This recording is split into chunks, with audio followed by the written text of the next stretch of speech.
ವಿಜಯ ನ್ಯೂಸ್ಗೆ ಸ್ವಾಗತ. ಚಿಂತಾಮಣಿ ತಾಲೂಕಿನ ವಿವಿಧ ಗ್ರಾಮಗಳಿಗೆ ಭೇಟಿ ನೀಡಿದ ಉನ್ನತ ಶಿಕ್ಷಣ ಸಚಿವರಾದ ಡಾಕ್ಟರ್ ಎಂಸಿ ಸುಧಾಕರ್ ಅವರು ಕಾಮಗಾರಿಗೆ ಭೂಮಿ ಪೂಜೆ ಹಾಗೂ ಅಟಲ್ ಭೂಜಲ ಯೋಜನೆಯಡಿಯಲ್ಲಿ ನಿರ್ಮಿಸಲು ಯೋಜನೆಗಳಿರುವ ಚೆಕ್ ಡ್ಯಾಂ ಕಾಮಗಾರಿಕೆಗಳು ಪರಿವೀಕ್ಷಣೆ ಮಾಡಲಾಯಿತು. ಚಿಂತಾಮಣಿ ತಾಲೂಕಿನ ಗ್ರಾಮಗಳಾದ ಬಿಲ್ಲಾಂಡಹಳ್ಳಿ, ಯನಮಲಪಾಡಿ, ಮುಂಗಾನಹಳ್ಳಿ, ಗೊಲ್ಲಹಳ್ಳಿ, ಯಗವಕೋಟೆ, ಮಣಿಗಾನಹಳ್ಳಿ, ಕೃಷ್ಣರಾಜಪುರ, ಸಿದ್ದೇಪಲ್ಲಿ, ಬೋಡನಮರಿ, ಚಿಕ್ಕಮುನಿಮಂಗಳ ಮತ್ತು ತಿನಕಲ್ ಗ್ರಾಮಗಳಿಗೆ ಭೇಟಿ ನೀಡಿದ ಭೂಜಲ ಯೋಜನೆಯಡಿಯಲ್ಲಿ ನಿರ್ಮಿಸಲು ಯೋಜನೆಗಳಿರುವ ಚೆಕ್ ಡ್ಯಾಂ ಕಾಮಗಾರಿಕೆ ಹಾಗೂ ಸ್ಥಳಗಳನ್ನು ಪರಿವೀಕ್ಷಣೆ ಮಾಡಲಾಯಿತು. ಕ್ಷೇತ್ರದಲ್ಲಿ ಹಲವಾರು ಗ್ರಾಮಗಳಿಗೆ ಭೇಟಿ ಕೊಡುವಂಥ ಸಂದರ್ಭದಲ್ಲಿ ಮುಖ್ಯ ಉದ್ದೇಶ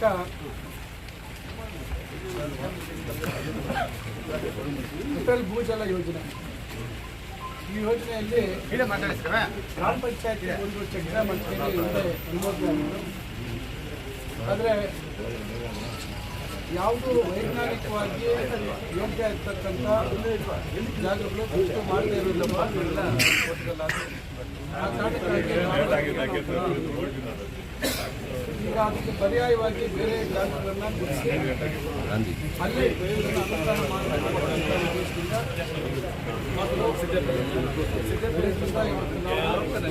ಬಿಲ್ಲಾಂಡಹಳ್ಳಿಯಿಂದ ಹಿಡಿದು ಯನಮಲಪಾಡಿ, ದೇವಪಲ್ಲಿ, ಈ ರೀತಿ ಹಲವಾರು ಗ್ರಾಮಗಳಿಗೆ